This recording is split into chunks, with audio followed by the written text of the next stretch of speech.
మన ప్రభువైన యేసుక్రీస్తు పరిశుద్ధ నామములో ఈ పాడ్కాస్ట్ ద్వారా వాక్యం ఉంటున్న ప్రతి వారికి నా హృదయపూర్వకమైనటువంటి వందనాలు. దేవుడు మిమ్మను దీవించునుగాక.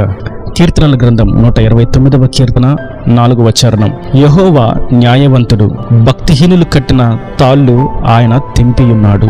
చదివినటువంటి వాక్య భాగంలో భక్తిహీనులు కట్టినటువంటి తాళ్ళు ఆయన తెంపి ఉన్నాడు. కారణం ఆయన నీతిమంతుడు, న్యాయవంతుడు, సహాయకుడు, ఆదరణకర్త కనుక భక్తిహీనులు ఏవైతే తాళ్ళను కట్టి ఉన్నారో వాటన్నిటిని తెంపి స్వతంత్రులుగా ఆయన చేసి ఉన్నాడు. ఇంకా మనం 124వ కీర్తనలో చూస్తాం, వారి పండ్లకు మనలను వేటగా అప్పగింపని యెహోవా స్తుతినందునుగాక. పక్షి తప్పించుకునేటట్లు మన ప్రాణము వేటగాండ ఊరి నుండి తప్పించుకుని ఉన్నది. ఊరి తెంపబడిను, మనము తప్పించుకుని ఉన్నాము.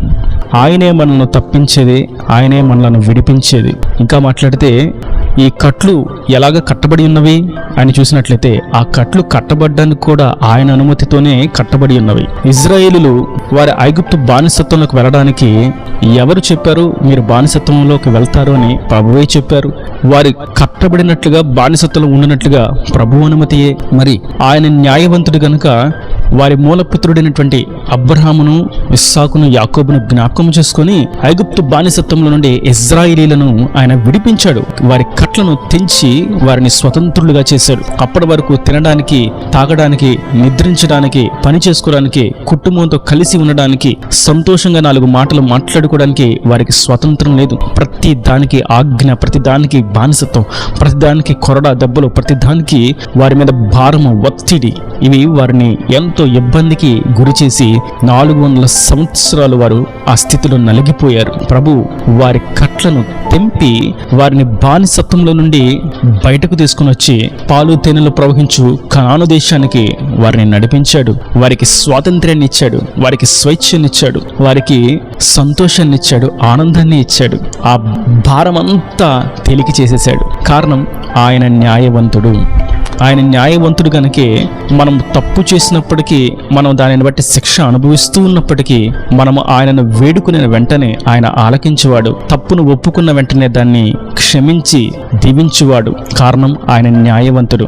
ఆయన దురుసుగా వ్యవహరించువాడు కాదు, ఆయన కోపిష్టి కాదు, ఆయన శాపముతో జీవితాలను చాలించాలని కోరుకునేవాడు కానీ కాదు. తన జనులు సంతోషంతో, ఆనందంతో జీవితమును వెళ్ళబుచ్చాలని ఆయన కోరుకుంటూ ఉన్నారు. కారణం ఆయన న్యాయవంతుడు. ఎవరైతే ఆయన వైపుకు తిరుగుతారో, ఎవరైతే పాపమును గురించి పశ్చాత్తాపడతారో, ఎవరైతే మారు మనసు పొందుకుంటారో, ఎవరైతే ఆయన చిత్తానుసారంగా జీవించడానికి జీవితాన్ని ప్రతిష్ఠించుకుంటారో, ఆత్మానుసారమైనటువంటి జీవితం జీవించడానికి మడిగట్టుకొని ముందుకు సాగుతారో, వారిని విడిపించడానికి, సంతోషింపచడానికి, కట్లు తెంపి స్వాతంత్రాన్ని ఇవ్వడానికి ఆయన న్యాయవంతుడు. ఇంకా మనం చూస్తాం, ఇజ్రాయేలీలు 70 సంవత్సరములు బబులోను బానిసత్వంలోకి వెళ్ళడానికి కారణం వారి పాపమే.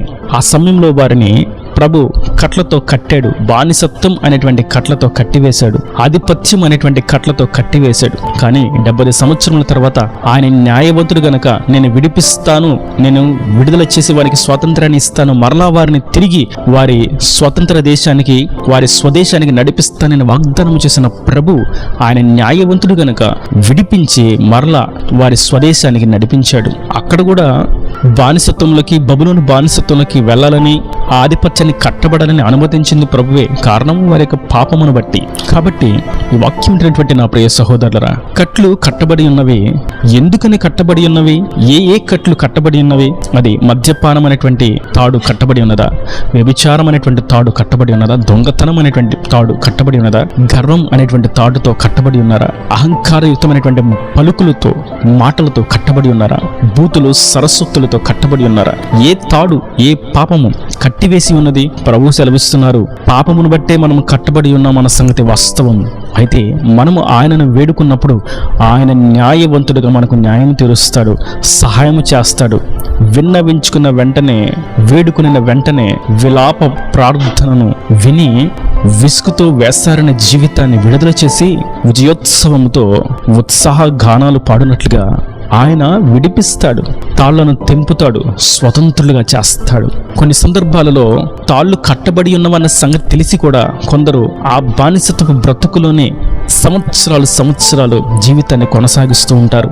అది సాతాను కట్టివేసినటువంటి బంధకం అని తెలిసినప్పటికీ అక్కడే మగ్గిపోతూ ఉంటారు. అక్కడ దుర్బోధ జరుగుతుంది అన్న సంగతి తెలిసినప్పటికీ అక్కడే ఆ కట్లలోనే కట్టబడి ఉంటారు.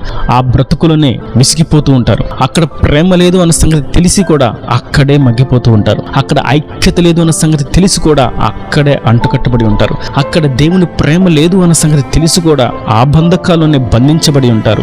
విడుదల పొందలేని వారిగా ఉంటారు. మరికొందరు ధనాపేక్ష అనేటువంటి తాళ్లతో కట్టబడి ఉన్నారన్న సంగతి తెలిసి కూడా ఇంకా ధనము కొరకే వేగిరపడుతూ ఉంటారు. కొందరు గర్వం అనేటువంటి తాళ్లతో కట్టబడి ఉన్నారన్న సంగతి తెలిసి కూడా ఇంకను ఆ గర్వపు క్రియలను ఏమాత్రం విడిచిపెట్టక అక్కడే నిలిచి ఉంటారు. మరికొందరు మందిరానికి వెళ్ళాలి, ప్రార్థన చేసుకోవాలి, రక్షణ పొందుకోవాలి, పరిశుద్ధాత్మను పొందుకోవాలి, ఆయన చిత్తానుసారంగా జీవించాలి, ఆయన ఆత్మ నడిపింపులో నడిపించబడాలి, సంపూర్ణతను పొందుకోవాలి, పరలోక రాజ్యానికి సాగిపోవాలని తెలిసినప్పటికీ ఇంకా దానికి విరుద్ధమైనటువంటి జీవితాన్ని జీవిస్తూ ఉంటారు. అయితే వాక్యం సెలవిస్తుంది, ఆయన న్యాయవంతుడు, భక్తిహీనులు కట్టిన తాళ్ళు ఆయన తెంపి ఉన్నాడు. ఎప్పుడు తెంపి ఉన్నాడు?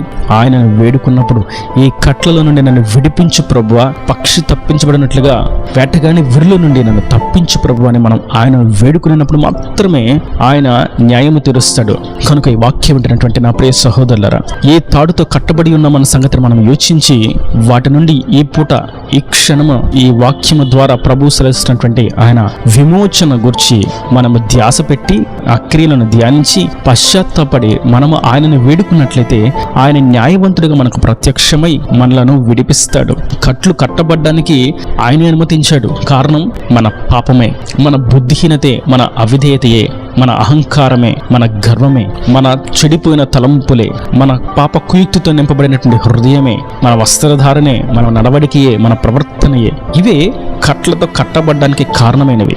దీనా షెకెము అనేటువంటి ప్రాంతములో ఆ ఊరిని చూడడానికి వెళ్ళింది. తాను ఎందుకు చూడడానికి వెళ్ళిందో, ఏ పరిస్థితిలో ఉన్నదో, ఎటువంటి వస్త్రధారణ, ఎటువంటి అలంకరణ కలిగి ఉన్నదో, ఎటువంటి క్రియలు జరిగించినదో రాయబడి ఉండలేదు. కానీ మొత్తానికి తాను తన జీవితాన్ని పాడు చేస్తున్నదిగా అయిపోయింది. తాను ఆ వేదనలో నుండి బయటకు రాలేని స్థితిలోకి వెళ్ళిపోయింది. అక్కడ అటువంటి కట్లు, పాపం అనేటువంటి కట్లు కట్టబడ్డానికి హేతువు ఏమై ఉన్నది? కారణం తన యొక్క సొంత ఆలోచన.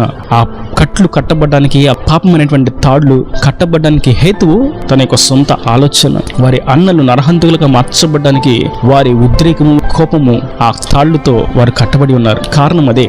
కనుక మనం ఎటువంటి తాళ్లతో కట్టబడి ఉన్నాం?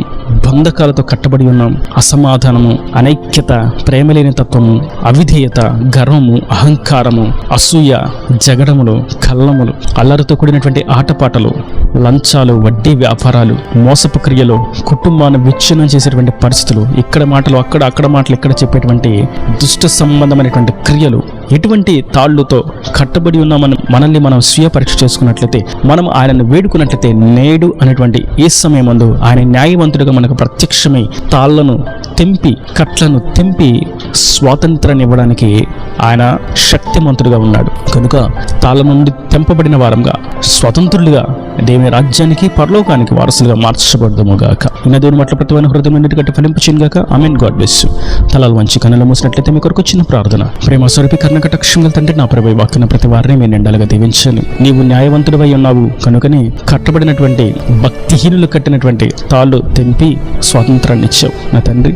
ఇంకా ఏ తాళ్లతో కట్టబడి ఉన్నామని గుర్తెరిగే వాటి నుండి విడుదల పొందడానికి నీ సన్నిధిలో వేడుకున్నట్లయితే నేను విడిపించి స్వతంత్రంగా చేస్తానని మీరు వాగ్దానం చేసిన నీ అమూల్యమైన వాక్కును బట్టి నీకు స్తోత్రం. వాక్యం ప్రతి వారిని మీరు విడిపించి సంతోష సమాధానాల స్వాతంత్రాన్ని కలుగు చేసి నీవు న్యాయవంతుడిగా వారికి న్యాయము తీర్చి దీవించి ఆశీర్వదించి ప్రతి అవసరం అక్కర్ని మహిమలో తీర్చి మీరు అక్కడ రాజ్యాన్ని సిద్ధపరచమని యేసు పరిశుద్ధ నామమున ప్రార్థించి వేడుకుంటున్నాను తండ్రి. ఆమేన్. ఆమేన్.